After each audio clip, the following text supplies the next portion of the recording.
So here's a deck in Novato. The deck itself, not particularly interesting, other than just a typical deck that was rotted, tore it down, rebuilt it, Trex composite material. But then two key features. One is a privacy screen between the deck and the neighbor that goes 8 feet tall. We custom made these little lattice squares. Screws are all in the back, so the other side has no screws visible.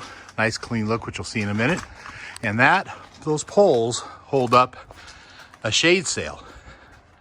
Now the shade sail, the difference between the heat of where I am right now versus where I'm going is substantial.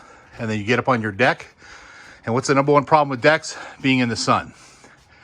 Absolute game changer for deck construction. This side of the privacy screen looks beautiful. Real nice, clean detail. And then up above, you can either have all shade, or you can be in the sun. All sun, half sun, whatever you want. You can configure this deck. So I think that is something that could be worked into design on decks that people are really going to like.